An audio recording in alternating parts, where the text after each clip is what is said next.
Yes.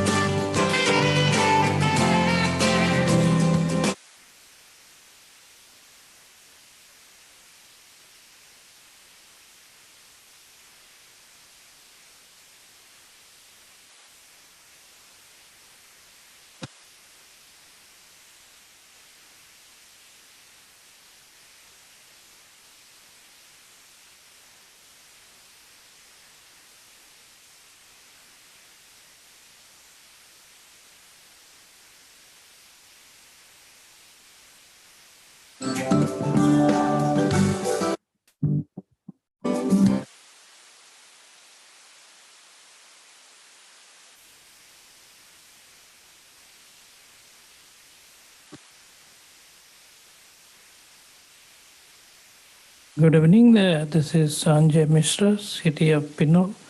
We'll be starting our TAPS committee meeting soon.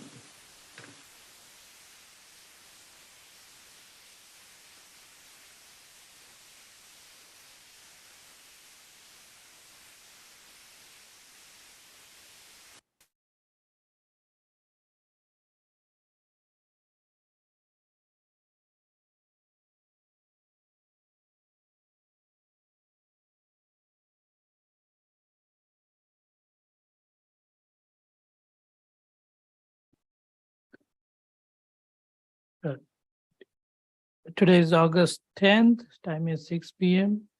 We would like to request Chair Beth Dunham Sims to start the meeting. Hello, good evening. Let's begin the meeting. I guess we start, I'm sorry, are we doing the pledge first or roll call pledge? There we go. Yeah. All right. Shall I just start it? Yes, please. I pledge allegiance to the flag of the United States of America and to the republic for which it stands, one nation under God, indivisible, with liberty and justice for all. Thank you.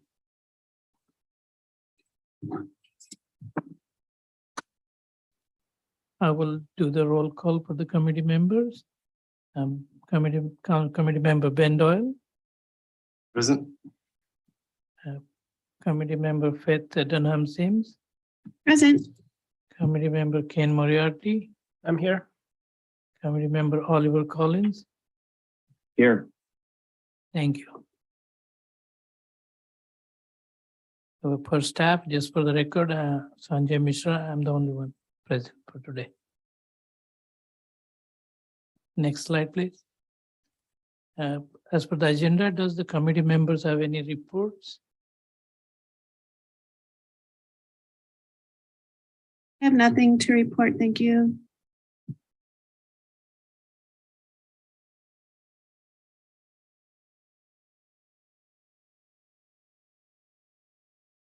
Other committee members, does have anything to report?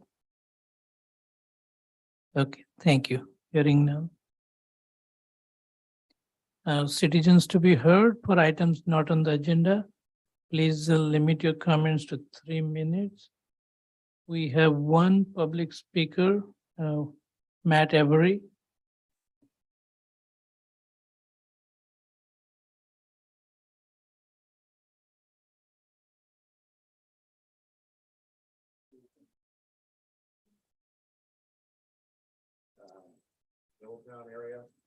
Question and comments about the recent addition of 30 feet of red curb on Pinole Valley Road, south of Rafaela. During your April meeting, a motion was made to have Mr. Mishra survey the area, contact the church along with the adjacent property owners and report back on a solution. During your May meeting, Mr. Mishra announced that he completed a survey, concluding that the two spots needed to be yellow or red curbed, but he had yet to contact the church. My first question is, was the issue and Mr. Mishra's recommendation after his on-site inspection brought back to the committee for discussion, motion, and subsequent action? I've checked the June agenda and I was unable to find this specific issue listed as a topic of discussion or under the general traffic and pedestrian safety issues submitted by the citizens. Additionally, I would like to know how many property owners were in fact, or adjacent properties were in fact contacted during the process. I've yet to identify anybody that was contacted. I'm sure the church was contacted, and rightfully so, but they are the least impacted with the loss of on-street parking, as they have a parking lot behind their church that is more than adequate for their needs. Additionally, as a result of the increased red curb, vehicles more so now than ever are using the pre-existing red zones for parking, further reducing visibility and forcing vehicles to make wider turns and often veering into the opposing lane.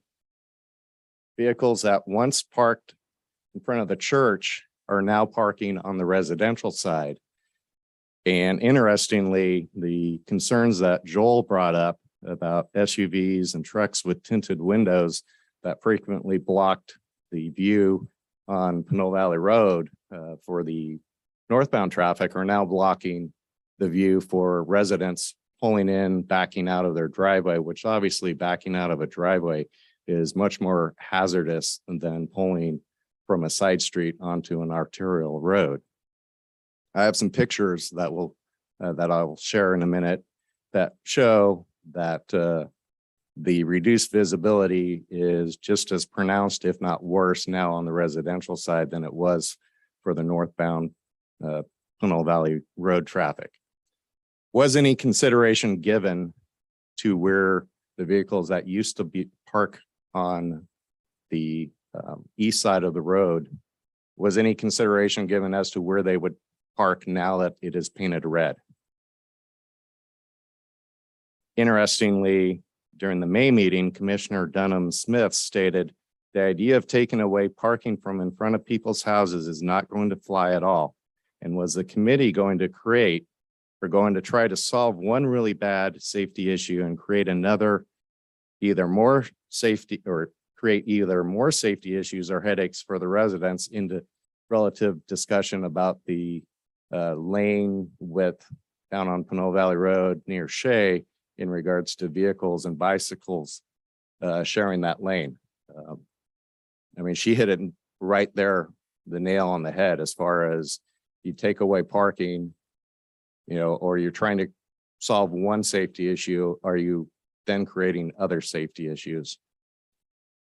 I ask that further consideration be given to alternates to the additional red zone, including convex mirrors, restricting parking, the time limits for the parking spots in question, and or conditions for the businesses that are in the area. Because I can tell you that the vehicles that are parking there that were brought up by Joel and the ones I'll show you in my pictures are from businesses in the area. So why not put conditions on the businesses that they cannot park their business related vehicles on the street? I'm not asking or advocating for additional red zones. Absolutely not. It's hard enough for residents, business owners, and business patrons to park in an area characterized by narrow roadways in a medium density residential mixed use zone congested with parking. We need to be considerate of our neighbors and exercise due diligence when driving. I will be emailing this and additional comments that I have that hopefully the committee and staff can respond to, as well as the photographs, so that everybody on the committee can see them. Appreciate your time. Thank you for your comments.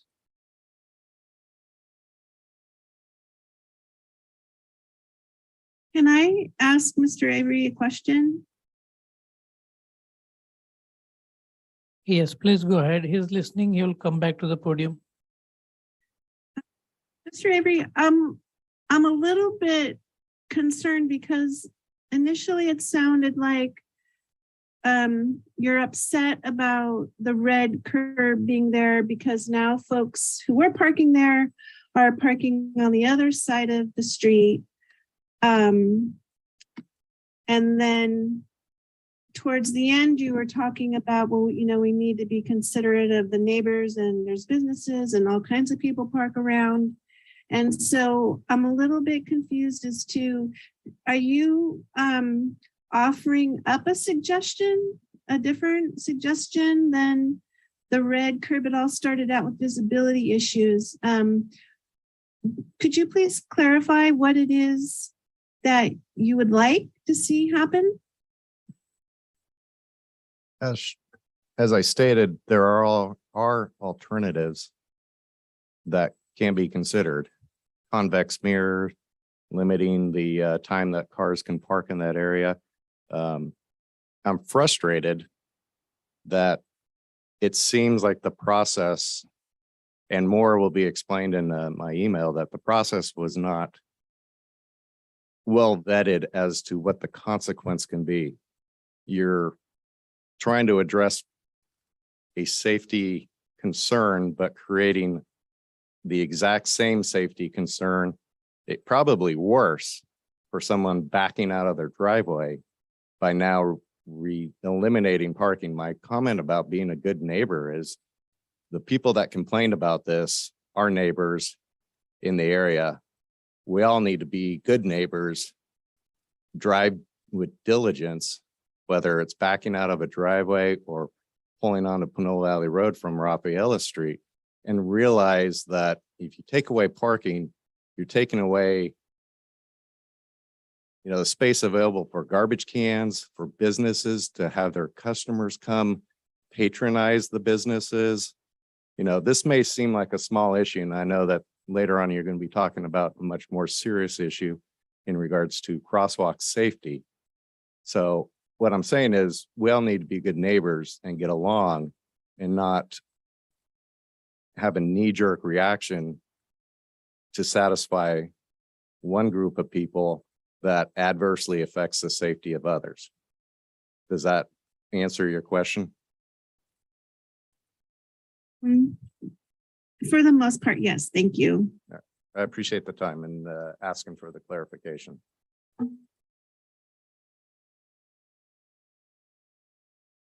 And this is Ben. I have another question for the citizen that's speaking. Go ahead, please. Mr. Avery is still here. Yes, sir. Mr. Avery, did this issue come to your attention after the curb was painted red? Or were you aware of it already, that the TAPS committee was discussing it some months ago? It came to my attention after the curb was painted red. I pay attention to the agendas for items, and this, I would say, was not adequately noticed so that people, the citizens would know what's specifically being discussed. I know that it was brought forth by a citizen, appropriately labeled under that item number 5 in April, but further conversation and discussion about it in at least May. No one in the community would know what was going on with regards to this unless they either attended the April meeting. And as I said, notification from the agenda was, in my opinion, lacking. But good on you for reading the agenda and the past minutes at all. That's above and beyond what most of our fellow citizens ever do. Do you feel like when the TAPS committee or the city council discusses possible solutions to a traffic or pedestrian safety issue, that there should be some form of communication to the citizens and residents and businesses that will be directly affected? Yes, and I know in the past, TAPS has made the recommendation to the council for their action, for action, and that it was a part of the agenda packet for the council where it included a report on a specific item. So anybody paying attention to that agenda and the council packets would know what was being considered. That's how I was aware of it the last time this came up years ago. But this time around with the TAPS agenda, I was unaware of it. I would have brought this forward much earlier in the process. Yeah, and thank you for paying attention to those. I fully agree. I think that most people don't look into what the city is doing and wouldn't be aware of anything until after action was taken, and that there's probably a better way to notify residents of what plans might be taking shape before they happen. Thank you. And the businesses, yes. Thank you. Yeah.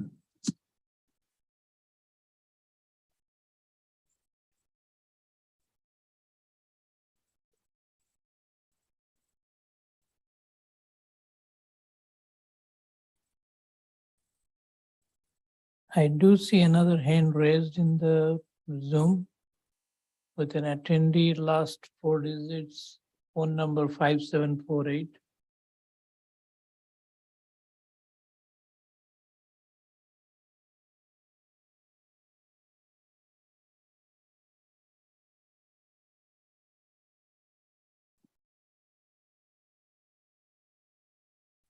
Can you hear me? Yes, Yes, my name is Anthony. I'm a senior citizen and a 40-plus-year-old resident taxpayer of City of Pinole. I also agree or echo part of the last gentleman's comments that some of the items that have been previously discussed during the TAPS meeting that was supposedly either going to be brought up, discussed, and or agendized with the city council meeting has yet to be heard, because I've been following, as well as some of my friends and other people, that none of those items, and I don't have them specifically or take up the time to go over all of them, but I know there were at least 2 or 3 that that they agreed upon presenting it and discussing it to the city council meeting under some kind of report. So how come everyone else gets the report, but TAPS doesn't get their time and day at the city council meeting? It's going back to like the old days when Tamara Miller didn't have time to bring it up, discuss it, or take the tap seriously. And with the latest pedestrian fatality down on Tennant and Pear Street, Plum Street intersection there, I think more things should be brought up and discussed regarding what we can do in the immediate near future, if not yesterday, to improve the safety, health, and welfare of our community and our citizens, and not just around on Tennant near a school. Other cities, though, are reducing their speed limits. Oakland and maybe parts of San Francisco to several schools down to 15 miles an hour during the school year or school time. That would be an option. We should also go out and paint all the striping, and don't wait for the next armored truck to pull in with the money to redo the roads, but all the striping out and down Pinole Valley Road by Ellerhurst School needs restriping. The speed bumps around Sarah Drive and numerous parts of the city need restriping. People can't even see the speed bumps, so how are they going to know to slow down? For pedestrians and crosswalks needs restriping. There's also numerous bushes and trees obstructing traffic signs throughout the city of Pinole, and the city hasn't put it on their to-do list, like as far as the expedient maintenance work to trim back some trees and bushes that are overhanging out on Pinole Valley Road, case in point, like near the Fire Station 74, out past Ellerhurst, other parts of the city where the signs are fully or at least partially obstructed by these trees. And then who decides on when and where and how the speed trailers are being positioned? Because it took the city 3 weeks and the police, and shame on them for not being at this meeting today. Like they said, they might attend different meetings. Well, I think that this meeting would be the most important one because we didn't have one last week during or after that terrible fatality of that school teacher in town to answer some questions. So they just put up a speed trailer 3 weeks later, last night or yesterday, down there on Tennant, right on Pear. The speed trailer needs to be put back a few blocks, not on just the crosswalk corner where the poor lady got run over. By then, it's too late for people to check their speed or get concerned about a speed trailer. And then I haven't seen any motorcyclists, policemen giving citations up and down Pinole Valley Road, going ingress and regress out of the valley. It's not Mr. just going Bosnick, your time has elapsed, so we understand. Thank you.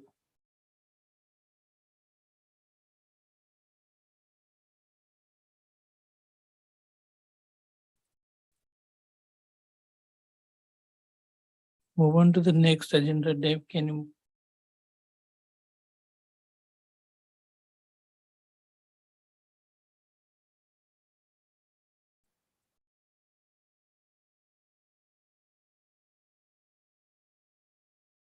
Item number 5 on the agenda is the crosswalk at Tennant and Plum. The crosswalk is within the school zone. This item was discussed previously in the TAPS meeting and is re-itemized for today's meeting per request of a committee member.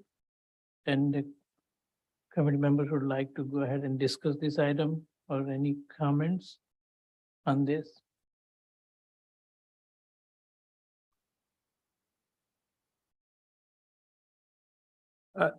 This is Kent. I guess this item and the next one are really the same thing. Yes, Tenant and Plum and Tenant and fair, Pear. yes.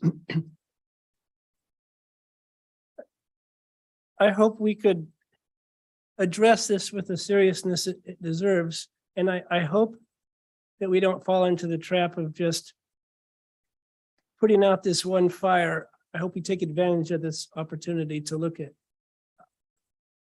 safety in general in the street, and maybe even bigger than just safety. I hope we would start out not asking the question, how do we make the street safer, but what kind of neighborhood do we want to live in?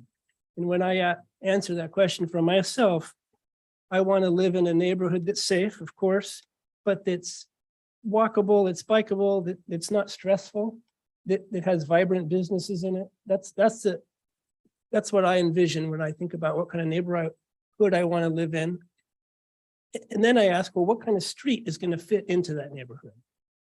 And so it's obviously a safe street, but a street that fits into a neighborhood with schools and churches and activity and pedestrians. We've got to look at how do we design a street that fits the neighborhood, not just how do we fix certain safety issues. And so I hope we're not talking about just tenants in a couple of intersections. I hope we're talking about that whole tenant corridor and how we could design it so that drivers just naturally drive at a safe speed, a speed that is fitting with the neighborhood that we desire to create here in Old Town Pinole.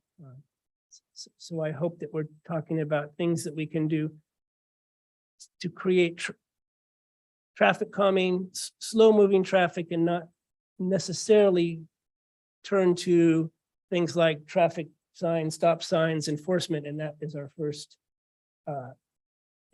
response. I hope we're looking at other traffic calming measures, many roundabouts, road tables, bulb outs, things that just naturally cause a driver to want to drive at a slower speed.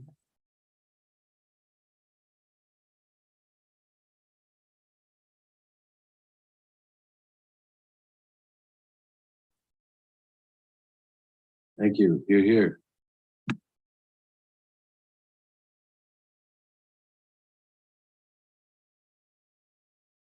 Any other committee members have any comments to make on this item? Hi, it's Oliver. I just wanted to see if there was going to be any update or information on the collision that occurred at the intersection, and maybe based on what the information involved in that finding is for that collision might drive some of our discussion, but I don't know anything about that collision, and it'd be nice if we got some background information on the cause or the contributing factors so that we can form an opinion or make recommendations to the council. Thank you. Oliver, in response to that, I don't know if you had I guess it's bigger than just that one collision, because even before that happened, the city was getting emails from concerned parents about that intersection. And then at the last council meeting, there was a whole bunch of people that spoke about that intersection specifically, but generally tenant being scary to cross. So I feel like it would be helpful to know more about exactly what happened, but I almost feel like we don't need to know. We know that there's an issue there. And we know that the speeds are too high.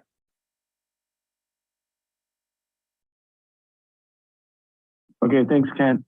I just was, I walk over there and ride my bike over there too. And if I'm going to form an opinion and make a recommendation to the council, I'd just like to get as much background information as possible. Thanks. Yeah, for sure. Agreed. Yeah, I agree. I think we have to also just really come to grips with is driver behavior. And, it's sometimes no matter what we do, whatever measures we put in place to try to make that street the street we want to walk down, ride our bicycles down, drive down, driver behavior is driver behavior. And whereas, oftentimes traffic calming measures are helpful and they do what they're supposed to do. But you know what? They tend to not affect the people who don't care, right? I mean, and those are the people who drive distracted, while they're on their phones and so forth. And, that's a huge issue. And I don't know how we combat that, because people have to want to be safe when they get behind the wheel. of their vehicle. And, none of us have any control over driver behavior. Yeah.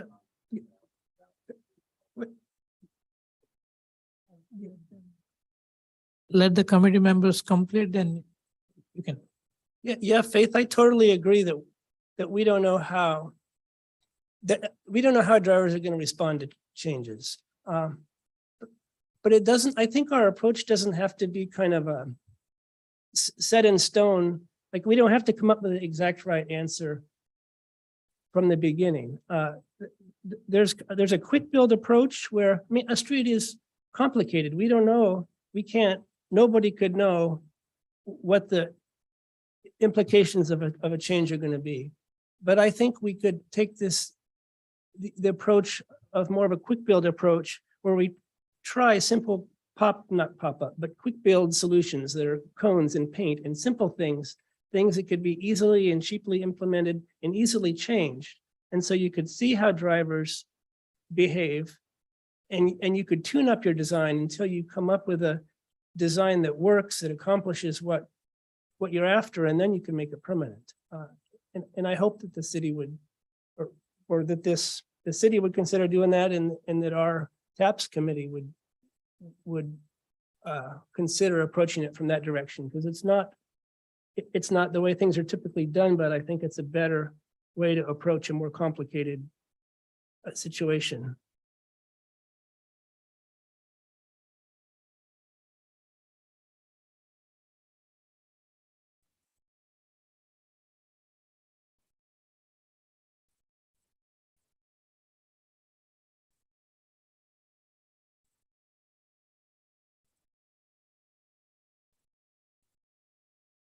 Mr. Avery would like to comment on this item from perspective of police department, City of Pinole.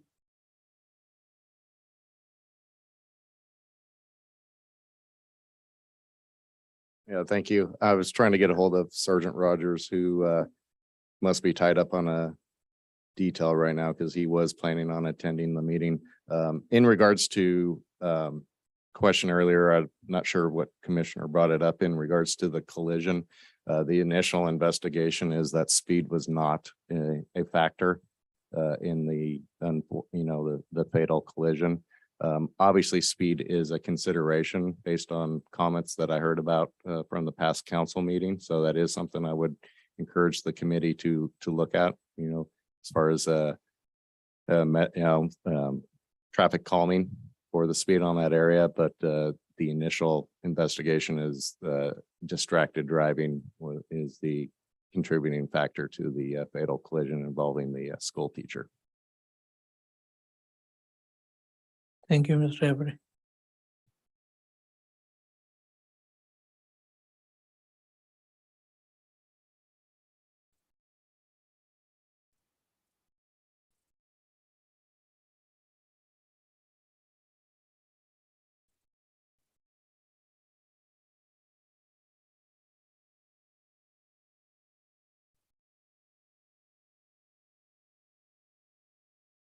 Can move to the next. Thank you. So crosswalk at Tenant and Pier, it's in the same corridor, similar item, similar issues. And I hope if there are no additional comments or discussion on this, we can go to the next item.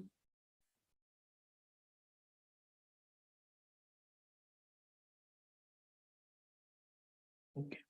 The Pinole Valley Road and Savage. Before I start here, I just would like to add for the tenant corridor during the last council meeting, I'm not sure, not last council meeting, previous to that, when there were citizens of Pinole voiced their concerns over these two intersections, city manager had asked for reevaluation of the tenant corridor. So we are working with a consultant, traffic engineering study consultant to reevaluate and see what other improvements can be done for this corridor. And there will be a some kind of countermeasures that can be provided these two locations at Pear and Plum. And once we receive those, then I will bring those to TAPS for TAPS review. Sanjay, how open? I don't know that the city has experience with this, but how open is the city to trying more of a quick build approach? Because so often I see fully engineered, a solution that's been fully engineered, it's put in place, it's permanent, and then it turns out to not be ideal. It turns out to not have good, it turns out to not to have unintended consequences. And when I listen to Faith talk about how you don't know how exactly drivers are going to change, and it seems to ask too much for a design to be fully decided and implemented, and it's expensive to do it that way. And I just wonder if there's a opportunity here to take a more iterative and possibly less expensive and more effective approach through a quick build that takes several months maybe to evolve and then become permanent. Probably there is a possibility. The only thing I can say at this point is that this requires, if we have to evaluate an intersection, the traffic laws and the MUTCD guidelines that requires us to evaluate the intersection completely, whether it is for any, there are requests from the public that the stop sign should be placed. So that requires a full stop warrant analysis. Without that, we cannot recommend, as an engineer, we cannot recommend what is the what we should be doing there. So that is a defined process and the guidelines and the design guidelines, which we have to follow through before we can recommend. But other than that, the visibility aspect of it would also be evaluated during the traffic study. And those are quick build. Those can be done easily, and those are possible. And that's the reason being because there are so many thoughts have been put out by residents. So we would want to take their consideration of all those ideas and come up with a recommendation. But you don't have to exhaustively look into every possibility, because there's a No, whole bunch of possibilities. no. The idea is to really actually implement something quick. No, that's for sure. We have been also in the last council meeting, I believe city manager mentioned that we are actually working with St. Joseph's principal, Natalie, to how we can actually make it safer for when the school starts. And there was some confusion about whether the school can have a crossing guard volunteer on their own. So that actually we clarified that yes, they can. It does not have to go through the city, or so they're working. Excuse me, they're working on it, and we will be in touch with them and coordinating with them for that. And just to clarify, the goal isn't just safety for this specific intersection, but it's Corridor, this the whole corridor. yes. For now, Yeah. the intent is the whole corridor for Tenant Avenue corridor.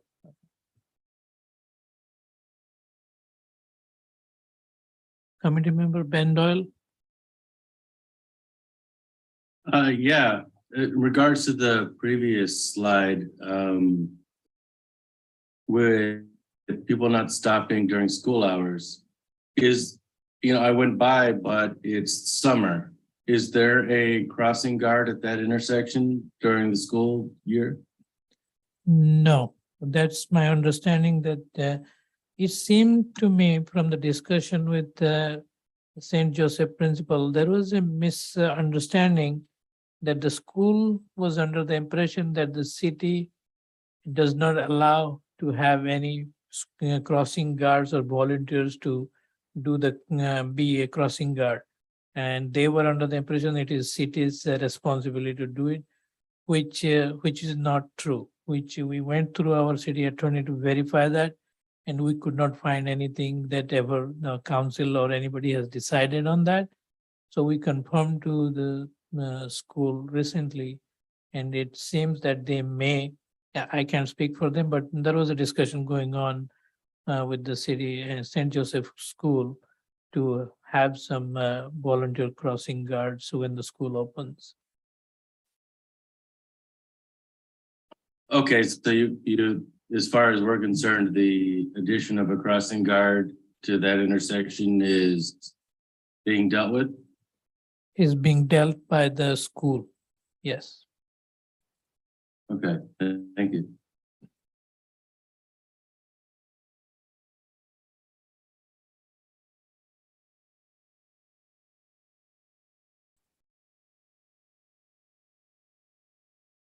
I'm There's a- sorry, also, you said this other school, St. Joseph's, also was confused about whose responsibility it was to to provide a crossing guard. They were, yeah, they were confused about who would provide the crossing guard. So actually the school can have the trained volunteers be a crossing guard. Okay,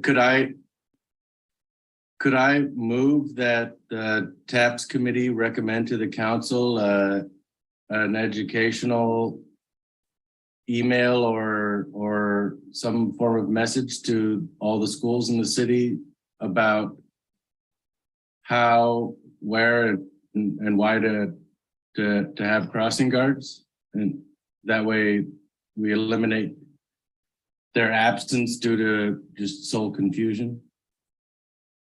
Yes, I can facilitate that. My understanding with the school district is responsible for providing crossing guards, but St. Joseph's is a private school. Yeah, I don't know the details of that, but from the emails, all I know that they're looking at it.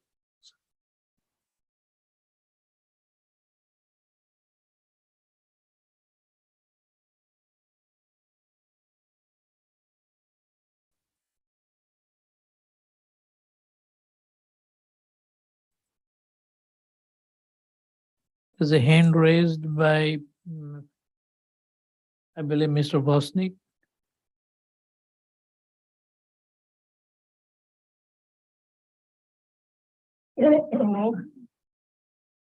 Yes, Hello? please go ahead. We can hear you. Yes, I wasn't sure whether you moved on to item 5 or not, but this is a related item to 4 and 5. As Mr. Murardi said, he didn't want to necessarily, or we shouldn't just focus on tenant, but use tenant as a sample or example of what could or could not have happened there if we had more targeted traffic police enforcement in the area where the public would know, because that's a hot spot there, San Pablo Avenue and out by Pinole Valley Road. And I don't know what the specific complaint was that brought Savage Street there, but up and down all of Pinole Valley Road, that corridor and the Tara Hills corridor, like the San Pablo / Tenant corridor and the Tara Hills / Appian Way corridor, there's all schools around there. There's Juan Crespi, there's Collins School, there's forget the other name of the school. So they shouldn't just focus on one quarter, because you're discriminating against the other school district, the other schools in the city, their parents and their safety and their children and so on. And that being said, maybe you can look in on Santa Rosa, City of Santa Rosa, Sonoma County. They have a stepped up targeted traffic enforcement plan under what they call Vision Zero. And it's a pedestrian and traffic safety plan. And they're probably even looking into getting government grant money for that to install different things that can be used in that regard. But that being said, I think that I'd like to know what the police did in 2020 versus 2021 versus 2022 year to date, or same 6-month period in and around the school year, how many traffic citations they issued in those 2 to 3 years periods, and compare them and see. I mean, we upped the city budget of like 15 to 20% of more people and more salaries out of our budget, but none of that went to directly to traffic and safety. And fire and police should be part of that with regard to most of it went to staffing. So can we have some of those comparison numbers, and can Police Officer Avery answer that question about the speed trailers, because they're putting speed trailers at random right over there by the 7-Eleven by Mod Pizza, maybe because some speeders or they knocked down a traffic pole, but they were on the wrong side of the street. Sometimes they're in the middle of the street, and a lot of times they have the wrong speed limit on the speed trailer. So it was kind of a joke to the public dropping by when there were like 5 to 10 miles under or over the posted speed limit. That was not the speed limit. And that happened almost every second or third time in the past 6 months, if not the past year. So who monitors that? You know, to see that it's being placed in the proper position and the speed limit Mr. Bosnick, thank you. the correct speed limit. Thank you.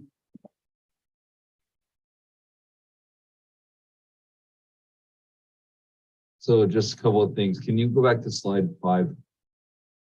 I sat out there at that location for an hour yesterday in preparation for today. I did not observe speed violations, and I think staff may be able to pull up, probably not readily, but maybe next meeting, the information I provided last year. About 3/4 of a mile away on Julia Court in Pinole Valley Road, we set up a data recorder to record traffic over 6 days, and found that northbound traffic of 12,500 vehicles that passed through, the average speed was 36 miles an hour. Southbound traffic was 35 miles an hour with 11,700 vehicles. So regarding the first part of this slide, the speeding, it's not really anything to sustain that. However, we are concerned with, all traffic in that area, and we try to be present as much as possible. The pedestrians, I myself have seen people in that crosswalk not almost get hit, but not be yielded to by traffic. And I do think that I'm hoping that the TAPS committee can come up with some ideas for our crosswalks in town, and not leave out the ones that are kind of outside the focus as of late anyway, like Savage or Meadow Ave down on San Pablo Avenue, Del Monte area.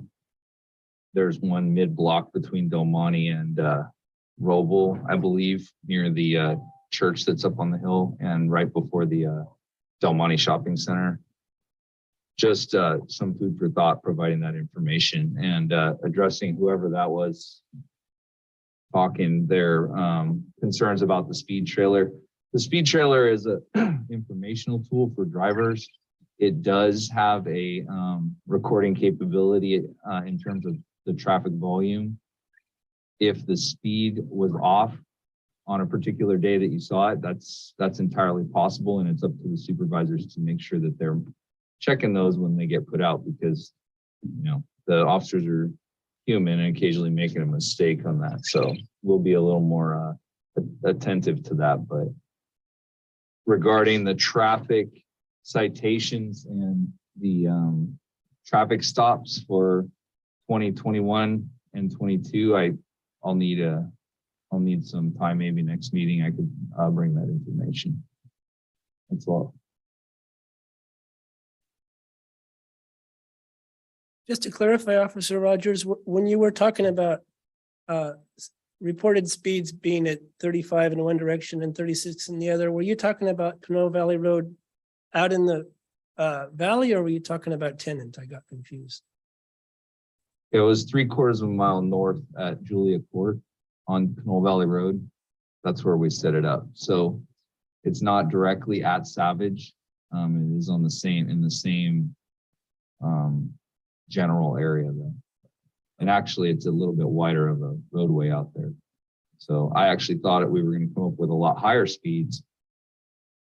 And we actually set it out there twice because we thought maybe that it was reading wrong, and it was not. So the average speed, like I said, northbound was 36 and southbound was 35 over a period of 6 days. Got it. Thanks.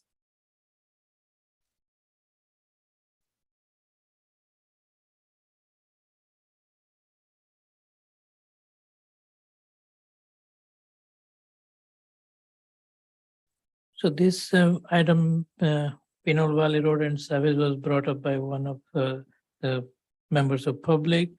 And that's the reason I had put it in, as an agenda item for the tabs. My thought is to also take a look at this location because it does have a school and a park in those areas.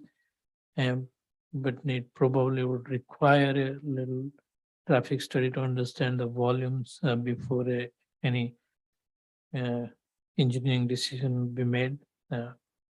I'll be working with a consultant to come up with any improvement that this intersection may require.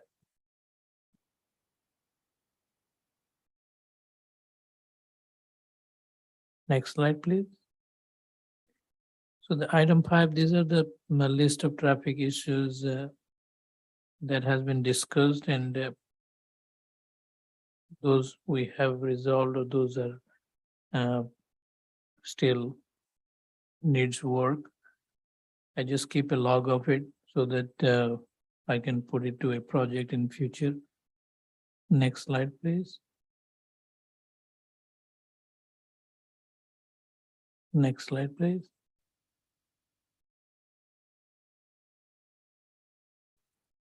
Next slide. So those are the 14 items that I have listed out from the last 3 meetings. And I'll be adding all the new items to this list and providing a copy of this to all the TAPS members for their record. And in future CIP projects, I can ask council to provide additional funding for some of these issues to be addressed. Next slide, please. Staff updates. Next slide. CIP projects.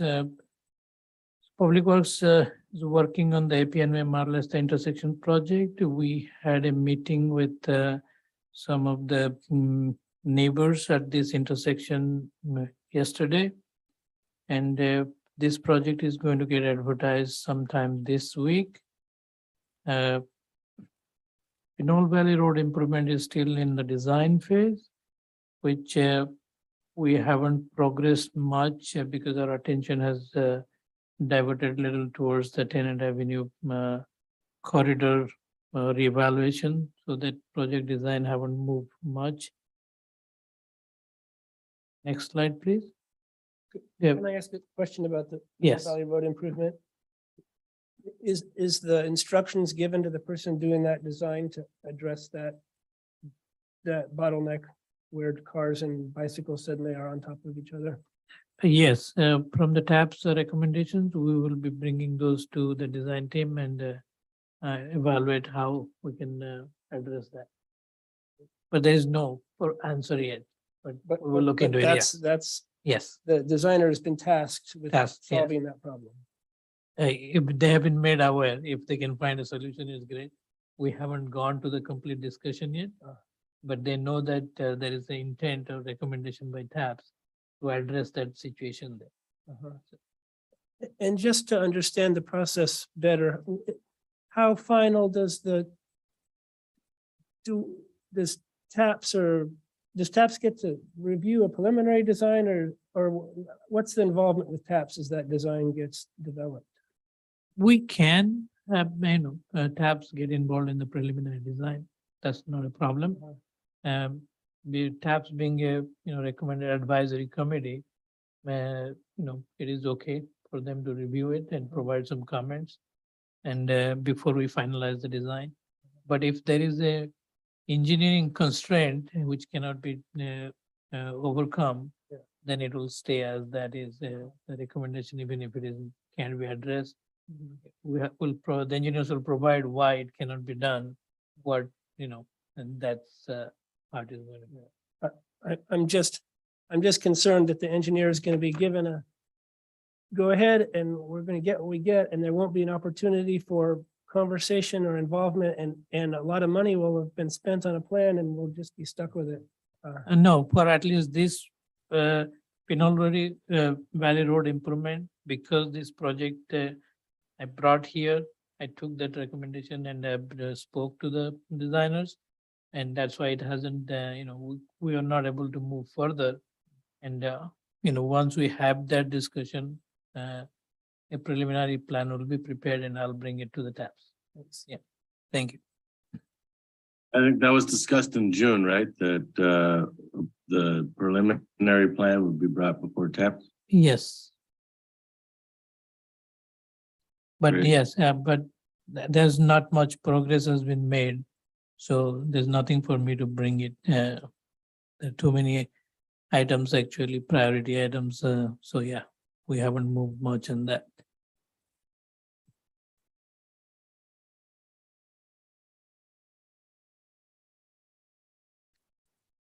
Is there any other questions? So for item 6, the development projects currently under review by the planning department is 1500 Fitzgerald Drive, Pinole Vista. I believe planning commission reviewing this project and also is reviewed by our planning department. The details of that project can be found on our website. Are there any questions on this?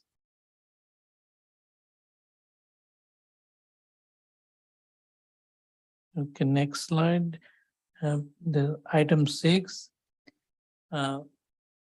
City has a CIP map project for this year for active transportation plan. We are working for RFP to start this active transportation plan to have a consultant prepare this. The RFP will be out once we complete our high priority construction plans to be out, which are about 4 CIP projects is ready to be out soon. Then after that, we are going to be working on this. I have a question. Yes. I know the active transportation plan has always been explained that it was linked and it was following the local road safety plan. So there's related. I was wondering what the status of the local road safety plan was. Okay, so the local road safety plan, the consultant has prepared most of it, but they are supposed to provide the countermeasures at 4 different intersections for HC funding. The staff evaluated some of the high injury intersections for that plan, and we have advised the consultant to apply for HC funding. And the consultant is, because of the situation on Tenant Avenue, there may be a slight change in direction right now. So we are thinking to reevaluate some of the other intersection and looking at if new countermeasures would be required at these intersections because of the new situation. So it may get hold up for a while.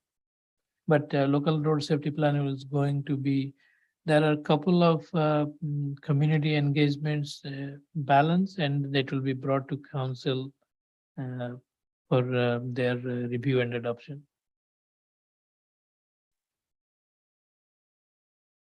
Are there any other questions?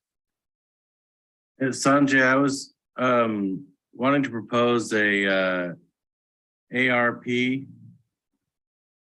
for the slides. And that's a acronym reduction plan, especially since they're, broadcast for the public that, CIP and FY are, Okay. you know, commonplace for people that deal with it all the time, but otherwise maybe not so much. Okay, I can help for this slide. CIP is a capital improvement plan. FY is financial year, but I will fix that next time.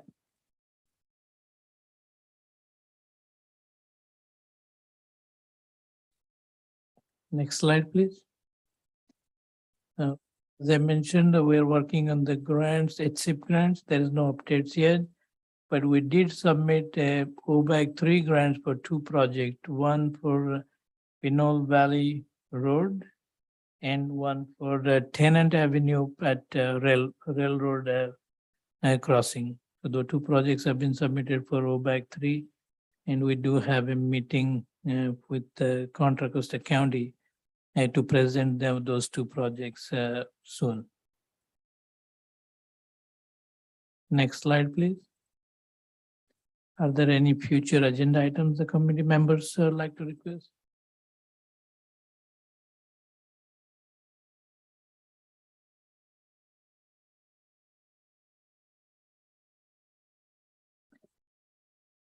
This may be too broad and eventually need to be multiple items, but I would really like to see a contiguous bicycle path that's protected from all the way up Pinole Valley Road to San Pablo Avenue and to the shoreline bike and pedestrian way, and including the is it Pear Street or Plum, where the bike path goes up the hill behind the parking lot there. But yeah, I'd like to see that end up in the plan somewhere. But we have a lot of great bike paths, but they're not contiguous. Yeah, I believe the active transportation plan would look at that. That's the intent of it. The active transportation actually addresses the bike and ped concerns for the entire city. There is a basic countywide active transportation plan which shows some of the possible bike and pedestrian pathways, but that is not as elaborate. Those are just only few major locations where Pinole has it. But our active transportation plan, that's what we are actually going to have this financial year. That would evaluate all the major corridors and where people likes to bike, where they should bike, and where is it safe to provide. Usually the biggest constraint on all these is always the right of way. Most of the time you would not be able to find because existing lanes, I mean, either requires removal of parking, removal of one lane to provide for that bike and ped. But just a context, I mean, give you an idea. But those things is going to be part of the active transportation plan study. Okay, and more specifically, I would just for now, one small piece is it's Prune Street. There's a bike path that connects up to Oak Ridge, and it's in pretty bad disrepair. Unless you're trying to use a skateboard to practice for your downhill mogul skiing or something, it's pretty much impassable for a wheelchair, and it'd be tough for like a child on a bicycle.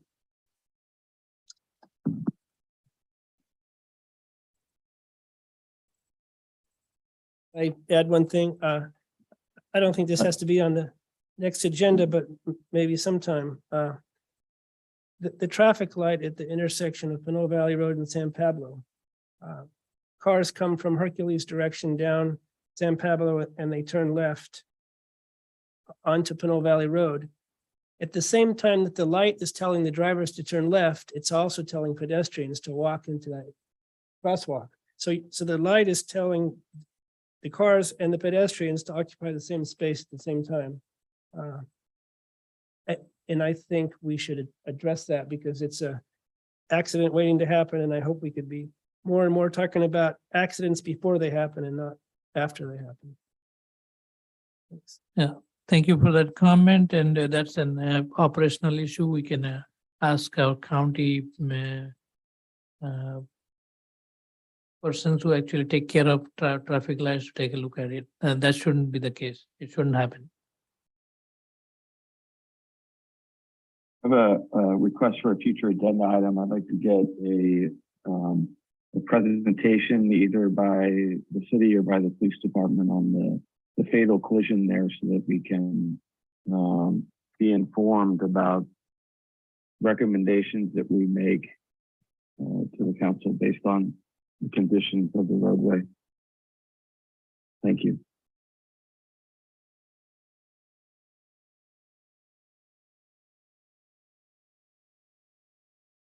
Yeah, we can only do that if the DA is done with it. It's still an open investigation. So does that mean you're seeking criminal charges? We're gonna send it to the DA for review.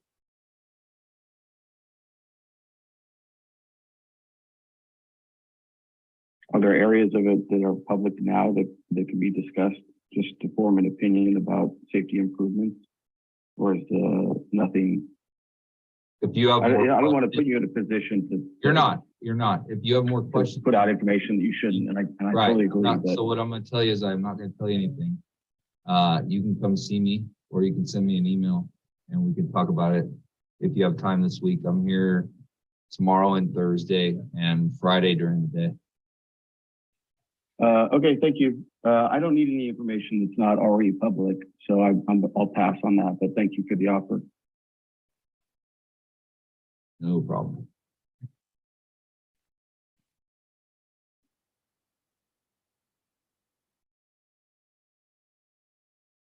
Okay, next slide, please. So before we adjourn our meeting to the next one, I just wanted to let the committee members know that the request for having a email address, city email address for the committee members, I had approached our city manager, and it is confirmed now that yes, we can provide you one. And I'm working with our IT to provide for committee members a email address, city email address. Thank you. So Chair, would you like to adjourn the meeting to the next? Yes, let's adjourn TAPS to our next meeting on September 14th, 6 p.m. Thank you, everybody. Thank you. Good night. Thank you, everyone. Thank you. Thank you for your service, Justin.